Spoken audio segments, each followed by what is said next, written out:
don't be afraid of mistakes. Don't hide from mistakes. Don't think there's a CEO out there who hasn't made tons of mistakes. They all do. I've made them all.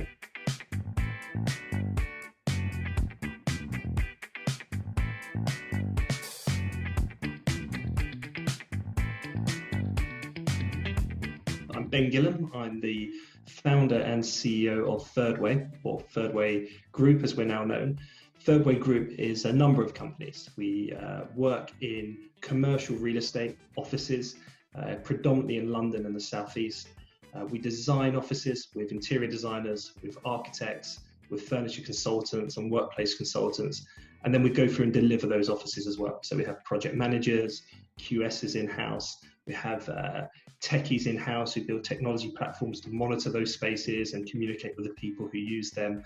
That group is about 250 people who predominantly all based on site in London, and we turn over about £100 million a year.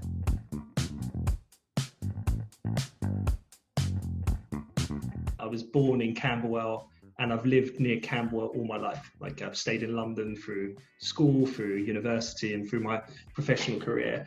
I didn't come from sort of like a typical background that leads to a CEO. Like, I don't know if necessarily is a typical background, but certainly growing up, I wouldn't have said I was from that typical background. My parents both lived on a council estate in Camberwell, just off of John Ruskin Street, and that's where they met. They were both from sort of single parent families, quite broken homes. They got together very young. They decided to get married and have 9 children. So I'm number 2 of 9. So I guess responsibility came to me quite early in that. I guess what I'd say about my parents is they were like really, really focused on working hard. Like they had a really good work ethic. They were aspirational. They sort of moved us to sort of a nicer area just up the road. We had a house to grow up in, although it was a crazy house, as you can imagine, with 11 people living in it. So like, I think growing up in inner cities, but particularly Southeast London, like you become savvy. Like you are streetwise. You read body language incredibly well. You know if someone's got an agenda in the room. You can smell threats a mile away. Like these are all great social skills. In fact, I would say if you're from Southeast London or another like-minded urban area, you actually have advantages in the commercial world. If you get there, they will just naturally come out and push you ahead of the game. And the other thing that you have is you're just used to diversity of people. People of different races, people of different faiths, people of different backgrounds, people of different financial standing. It's just natural. You're going to just spend time with all of those different types of people. And that's just like really invaluable. And you don't realize how unique it is.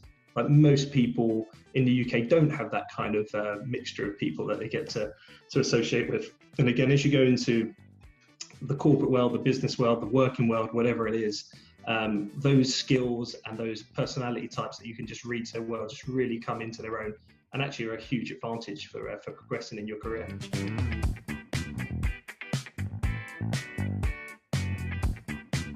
The reality is that I think most young people know sort of messing about, not getting grades, not having prospects, like isn't really the way to go. But sometimes it's just harder to push against the crowd. And I think for me, there was an element of fortune that the friendship group that would have stopped me from doing what my natural instinct was, which was, hey, get some grades, get some prospects, take this seriously, fell away. And I got to choose. And actually everyone gets to choose. Like, but perhaps I didn't have to be as brave as I would have had to have been. And what I can say in later life is this: I've never met anyone who has said to me, I wish I had less qualifications. I've met people who've told me they wish they had more. Hundreds of people who tell me they wish they'd spent more time studying and taken school more seriously. I've never met a single person who has said, I wish I had less. And I guess I just got to that point where I realized, look, if I'm going to do this, like, I might as well get something out of it. And that was the piece. And those people, like, I probably had reservations at the time about the type of people they were. I was probably quite judgmental, but actually they've gone on to be sort of great friends in later life. And we don't see as much of each other now, but when we do, we do have that sort of real camaraderie around that period of time together where we were grown as adults and we grew academically, and to a certain extent we were all there for each other in that period as well, even if we didn't realize it at the time.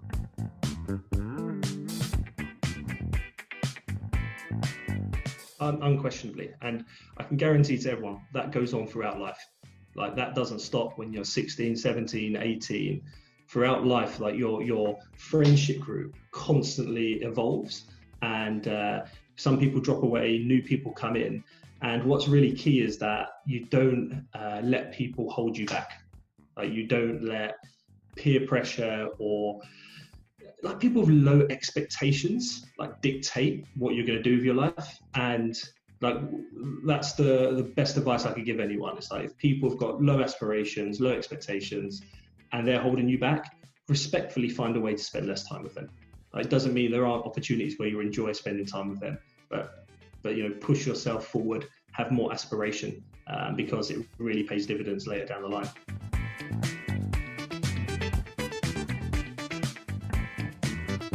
I wasn't one of those people who ever got fanatical about something. I didn't really have like a passion, and I would say, like, I found one now, but like, that was never a thing for me. Like, I love sport, I love playing football. I'd throw myself into things, but I never sort of had that end goal that I'm working towards this. And I think as I was coming sort of out of university, that sort of had quite a big impact on me, because I was like, well, what am I going to do with my life?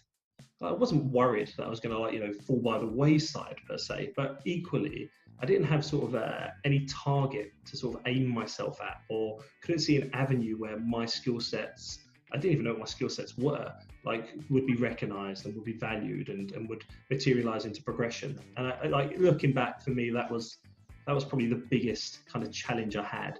It sort of came as I was leaving university, and as I finished my legal studies and knew practicing law was not going to be for me.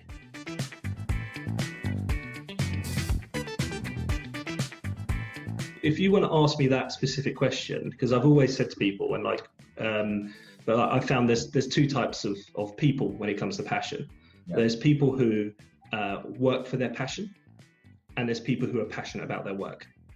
Like, I'm someone who's passionate about my work. Like, I don't think it was like, I didn't know design and build and architecture and commercial real estate was going to be my passion, but I knew I was incredibly proud about what I did and wanted to do well. And then in doing that, I've learned about that industry and become passionate about it. And I think that would have been applicable to any industry. Some people I know wanted to be a lawyer from the age of 5, wanted to be an architect from the age of 5. Like, congratulations to them. I'm very delighted for them. But my experience is that is not the norm. Like, the norm is you find something, you realize you're good at it, other people recognize you're good at it, and over a period of 3 years, you start to master it and become passionate about it. And that's what I would say to any young person. It's like, find something that you enjoy, find something that you are good at, find something that other people see that you're good at. And it's amazing how quickly passion flows from there.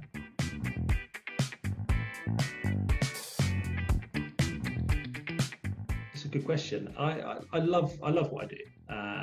I probably goes back to my GCSEs, where I got loads of B's and nothing else. I feel I'm a good all-rounder. So the advantage of being a CEO is you get to interact with loads of different people, loads of different departments, and you have a really great overview of everything within the business. I mean, that's your job. So you get to understand what's going on in the financial world. You get to understand the project delivery, the design, the sales machine, what your clients are thinking, what your industry peers are thinking. So it's really incredibly varied, and you get to sort of dive into things, learn about things really quickly, and then step out of them as well. So I really enjoy that piece.